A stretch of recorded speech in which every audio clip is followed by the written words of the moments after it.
Everyone, BA third year की class में भारत के भूगोल के अंतर्गत आज हम पढ़ेंगे प्राकृतिक वनस्पति भारतीय वनों का वर्गीकरण। भारत का अधिकांश भाग उष्णकटिबंध के क्षेत्र में स्थित है। इसका कुछ भाग समुद्र तट से अधिक ऊंचे होने के कारण किस में आता है, शीत कटिबंध में आता है। इन दोनों भागों के बीच में कौन सा भाग, शीतोष्ण कटिबंध। शीतोष्ण कटिबंध के कुछ भाग हैं। कुछ भागों में वर्षा औसत से भी अधिक होती है, जबकि कुछ भाग प्राय क्या रहते हैं, सूखे रहते हैं। भूमि की प्रकृति और जलवायु में भिन्नता होने से भारत में विभिन्न प्रकार की क्या पाई जाती है, प्राकृतिक वनस्पति। किसके कारण,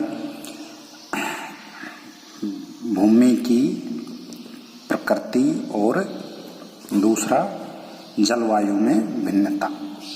जलवायु में विभिन्नता के कारण प्राकृतिक वनस्पति भी क्या होती है, विभिन्न प्रकार की मिलती है। वर्षा की मात्रा और वितरण देश में पाई जाने वाली वनस्पति का निर्णय करते हैं। यानी वर्षा की मात्रा पर विभिन्न प्रकार की वनस्पति पाई जाती है। प्राकृतिक वनस्पति झाड़ियों, घास के मैदान अथवा जंगलों का रूप लेती है। यानी प्राकृतिक वनस्पति में झाड़ियां, घास के मैदान और जंगल या वन शामिल किए जाते हैं। 3750 मीटर 3750 मीटर ऊंचे क्षेत्रों में सामान्यतः क्या पाई जाती है, पर्वतीय वनस्पति। इसके नीचे 2000 से और 3500 मीटर का बीच का जो क्षेत्र है, वहां पर शीतोष्ण और पतझड़ वन पाए जाते हैं। पहाड़ियों के निचले भागों और मैदानों में उष्णकटिबंधीय वनस्पति होती है और यही सामान्यतः कुछ स्थानीय अंतरों के कारण देश के सभी भागों में फैली हुई है। राजमहल के निकट गंगा के पश्चिमी मोड़ पर शुष्क वनस्पति मिलती है और अधिक पश्चिम में ये पूर्णतः पत्तों रहित कटीली झाड़ियों के रूप में मिलती है। पूर्व की ओर जहाँ वर्षा अधिक होती है, वहाँ सदाबहार तथा घने वृक्ष पाए जाते हैं। अतः मोटे तौर पर हम कह सकते हैं कि भारत में जो प्राकृतिक वनस्पति है या जो वन है, वो किसका अनुसरण करते हैं, वर्षा का अनुसरण करते हैं। किसका अनुसरण करते हैं, वर्षा का अनुसरण करते हैं। अब भारतीय वनों का वर्गीकरण। वनों के प्रकार कई भौगोलिक तत्वों पर निर्भर करते हैं, जिनमें वर्षा, तापमान, आर्द्रता, मिट्टी, समुद्र तल से ऊंचाई तथा भूगर्भिक संरचना, यानी इनके आधार पर क्या भारतीय या किसी भी क्षेत्र के वन निर्भर करते हैं। किसके आधार पर, वर्षा हो गई, तापमान हो गया, आर्द्रता हो गई, मिट्टी, समुद्र तल से ऊंचाई तथा वहां की भूगर्भिक संरचना। इन तत्वों के प्रभाव में देश के विभिन्न भागों में अलग अलग प्रकार के वन उगते हैं। इन्हीं तत्वों के आधार पर वनों का हम वर्गीकरण करते हैं। भारत में निम्न प्रकार के वन पाए जाते हैं। उष्णकटिबंधीय सदापर्णी यानी सदाबहार वन, ट्रॉपिकल एवरग्रीन फॉरेस्ट, उष्णकटिबंधीय पर्णपाती अथवा मानसूनी वन, उष्णकटिबंधीय शुष्क वन, मरुस्थलीय वन, डेल्टाई वन और पर्वतीय वन। अब इनको हम एक एक को देखते हैं। सबसे पहले हैं उष्णकटिबंधीय सदापर्णी, ट्रॉपिकल एवरग्रीन फॉरेस्ट। ये वन भारत के अत्यधिक आर्द्र तथा उष्ण भागों में मिलते हैं। इन क्षेत्रों में औसत वार्षिक वर्षा कितनी होती है, 200 सेंटीमीटर तथा जो सापेक्षिक आर्द्रता होती है वो 70% से अधिक। औसत जो तापमान है वो 24 डिग्री सेल्सियस के आसपास रहता है। अतः उच्च आर्द्रता और तापमान के कारण ये वन क्या होते हैं, सघन तथा ऊंचे होते हैं। विभिन्न जाति के वृक्षों के पत्ते गिरने का समय क्या होता है, अलग अलग होता है, इसलिए संपूर्ण वन क्या रहते हैं, सदाबहार होते हैं। यानी हमेशा ऐसा दिखता है कि वो क्या है, हमेशा हरे भरे दिखाई देते हैं। इन वृक्षों की ऊंचाई 30 से लेकर 60 मीटर तक होती है। इनके तने लंबे, शाखाएं छोटी होती है। विषुवत रेखीय वनों की भांति इनमें सूर्य का प्रकाश भूमि तक कठिनाई से पहुंच पाता है। यानी बहुत अधिक क्या होते हैं, सघन होते हैं, इसलिए सूर्य का प्रकाश भूमि तक नहीं पहुंच पाता। अतः इन वृक्षों में सूर्य का प्रकाश प्राप्त करने की होड़ सी लगी रहती है।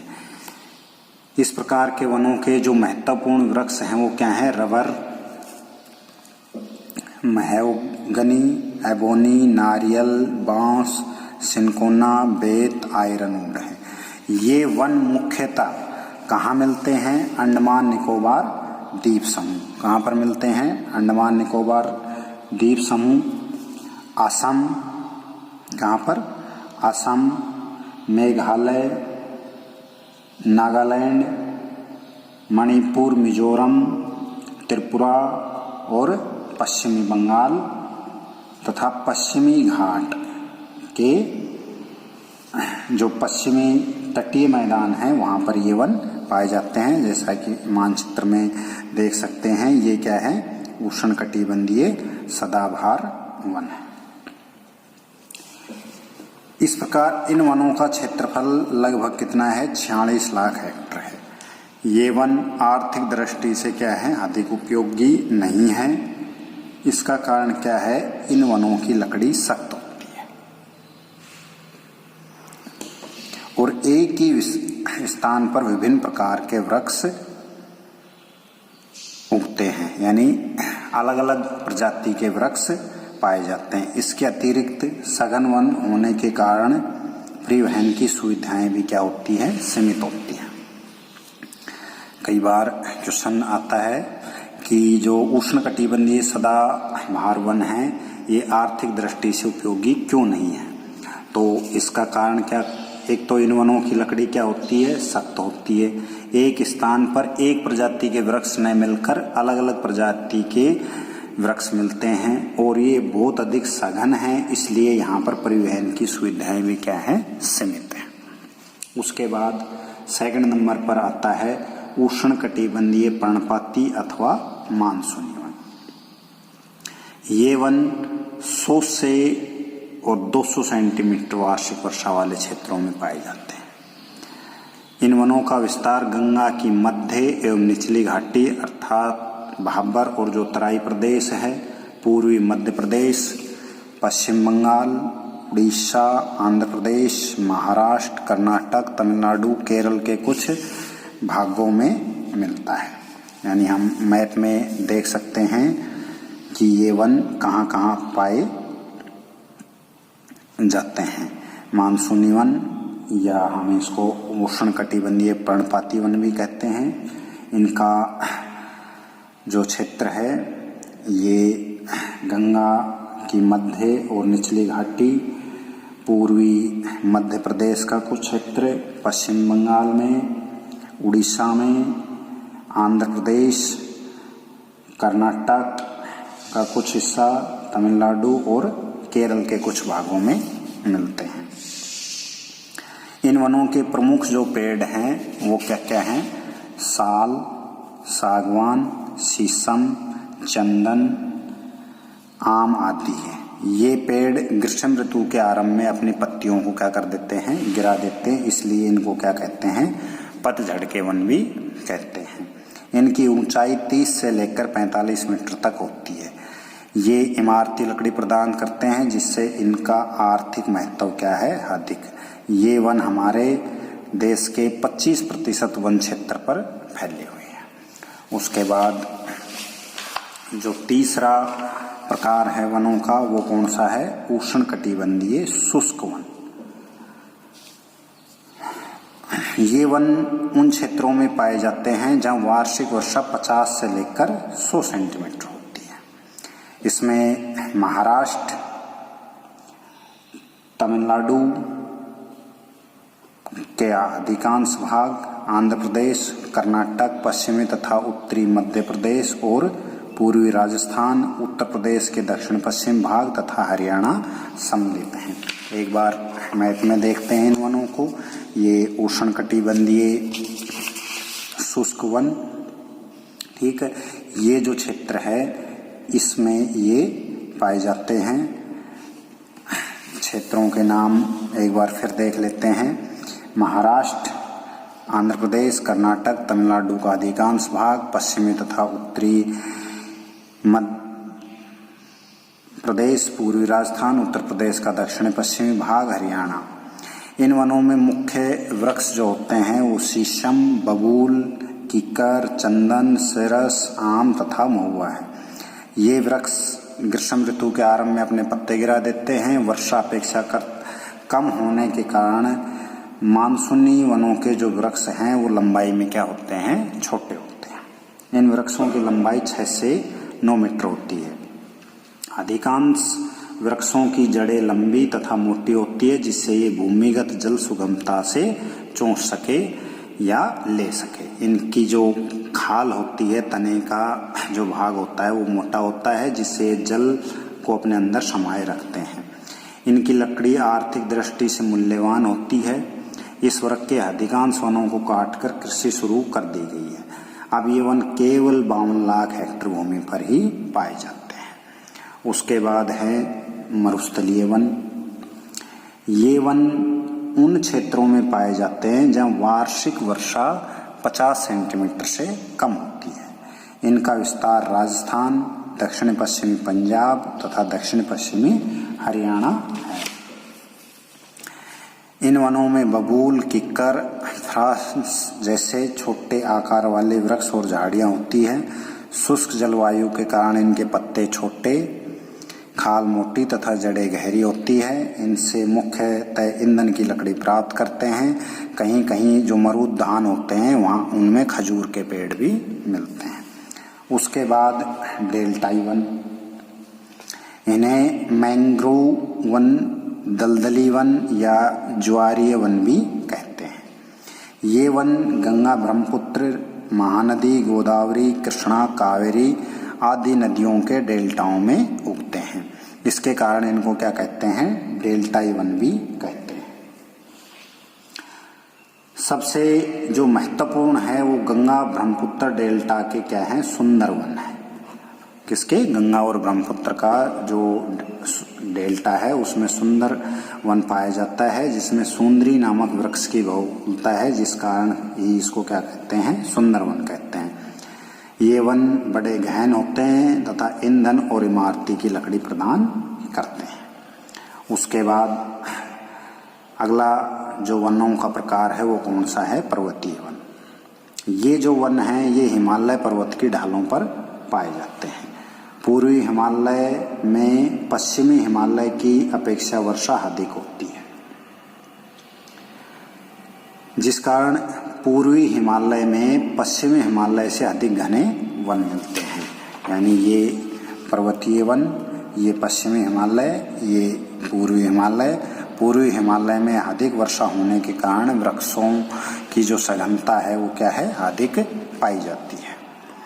ऊंचाई के अनुसार हिमालय में निम्न प्रकार के वन पाए जाते हैं। 800 मीटर से कम ऊंचाई वाले भागों में उष्णकटिबंधीय चौड़ी पत्ती वाले वृक्ष मिलते हैं। 800 मीटर से जो कम ऊंचा स्थान है वहां पर उष्णकटिबंधीय चौड़ी पत्ती वाले वृक्ष, जिनमें रोजवुड तथा साल प्रमुख है। 800 से लेकर 1800 मीटर की ऊंचाई तक चीड़ के वृक्ष मिलते हैं। कहीं कहीं पर ओक के वृक्ष भी पाए जाते हैं। 1800 से 3500 मीटर की ऊंचाई तक क्या पाए जाते हैं, कोणधारी वन पाए जाते हैं। इनमें देवदार, मैपल, सिल्वर, फर, स्प्रूस, बर्च आदि के पेड़ मिलते हैं। ये हमारे वनों के 6% क्षेत्रों पर मिलते हैं। 3500 से 4000 मीटर की ऊंचाई की जो दर है वहाँ पर टुंड्रा तुल्य वनस्पति मिलती है, जिसमें सिर्फ काई, लीचन तथा छोटी छोटी घास पाई जाती है। और 4000 मीटर से अधिक ऊंचाई पर अत्यधिक शीत के कारण किसी भी प्रकार के वन नहीं पाए जाते। तो ये भारतीय वनों का वर्गीकरण। अब हम एक बार भारत में वन प्रदेशों का जो वितरण है उसमें 15वीं जो भारत की वन स्थिति रिपोर्ट है, 15वीं भारत की वन स्थिति रिपोर्ट जो 2017 में जारी हुई थी, उसका एक बार हम देखते हैं। भारत की राष्ट्रीय वन नीति में देश के कुल 33% भाग पर, कितने भाग पर, 33% भाग पर वनाच्छादित करने का लक्ष्य निर्धारित किया गया। इस नीति के अंतर्गत पर्वतीय भागों में 65% एवं मैदानों में 20 से 25% भूभाग क्या होना चाहिए, वनाच्छादित होना चाहिए। भारत के वन संरक्षण अधिनियम 1980 तथा राष्ट्रीय वन नीति 1998 में वन संरक्षण एवं वर्गीकरण हेतु स्पष्ट दिशा निर्देश दिए गए हैं, परंतु वन क्षेत्र पर अत्यधिक दबाव बना हुआ है, क्योंकि 20 करोड़ से अधिक लोग यहाँ पर अपनी आजीविका के लिए वनों पर निर्भर रहते हैं। इस संदर्भ में वनावरण एवं वृक्षावरण की वैज्ञानिक निगरानी अत्यंत महत्वपूर्ण हो जाती है तथा इसी कारण देहरादून में स्थित भारतीय वन सर्वेक्षण विभाग, भारतीय वन सर्वेक्षण विभाग जो कहाँ पर स्थित है, देहरादून में है, वो क्या करता है, प्रत्येक 2 वर्ष पर रिमोट सेंसिंग आधारित उपग्रह चित्रण के माध्यम से देश में वनों एवं वृक्षों की स्थिति पर आधारित भारत वन स्थिति रिपोर्ट जारी करता है। कौन करता है ये रिपोर्ट जारी? भारतीय वन सर्वेक्षण विभाग, भारतीय वन सर्वेक्षण विभाग। कहाँ पर स्थित है ये? देहरादून में। कैसे करता है? रिमोट सेंसिंग आधारित उपग्रह के चित्रण के माध्यम से। भारत की पहली जो वन स्थिति रिपोर्ट है वो 1987 में जारी की गई थी। इस श्रृंखला की 15वीं भारत वन स्थिति रिपोर्ट, कौन सी? 15वीं। कब? 15वीं 2017 दिसंबर 2017 में जारी की गई थी, जो अक्टूबर 2013 से फरवरी 2014 तक के उपग्रह आंकड़ों पर आधारित है। भारतीय परिस्थितियों के संदर्भ में अक्टूबर-दिसंबर का समय वनावरण मानचित्रण संबंधी उपग्रह आंकड़ों को प्राप्त करने के लिए सर्वाधिक उपयुक्त रहता है, क्योंकि इस समय आकाश में मेघ और बादल रहित रहता है। वन स्थिति रिपोर्ट 2017 में भारतीय सुदूर संवेदन उपग्रह रिसोरसैट 2 को काम में लिया गया था। इस रिपोर्ट के आधार पर भारत में वनों और वृक्षों से आच्छादित जो कुल क्षेत्रफल है वो कितना है? 8,02,088 वर्ग किलोमीटर, यानी 24.39%। और ये जो हिस्सा है विश्व का कितना है? 2.4%। इसमें भौगोलिक क्षेत्रफल में वनों का हिस्सा कितना है? 7,08,273 वर्ग किलोमीटर, यानी 21.54%। इसमें अति सघन जो वन है वो कितने हैं? अति सघन वन 98,158 वर्ग किलोमीटर, यानी 2.99%। मध्यम सघन वन कितने हैं? 3,08,318 वर्ग किलोमीटर, अर्थात 9.38%। और खुले वन कितने हैं? 3,01,797 वर्ग किलोमीटर, यानी 21.18%। इस प्रकार कुल जो वन हैं वो कितने हुए? 21.54%। शेष जो हैं वो क्या हैं? वृक्षावरण है। तो वृक्ष और वनों दोनों का आवरण तो कितना है? 24.39% और वनों का हिस्सा इसमें कितना है? 21.54%। इस रिपोर्ट के आधार पर सबसे अधिक क्षेत्रफल में जो वन है वो कहाँ पर है? मध्य प्रदेश में, उसके बाद अरुणाचल प्रदेश में और उसके बाद छत्तीसगढ़ में। और यदि किसी राज्य में सबसे अधिक जो प्रतिशत है, यानी वहाँ के कुल क्षेत्र के प्रतिशत पर जो वन है वो कहाँ पर है? लक्षद्वीप, यानी 90.33%। उसके बाद नंबर आता है मिजोरम का 8 यानी 86.27%। उसके बाद अंडमान निकोबार द्वीप समूह 81.73% वन पाए जाते हैं।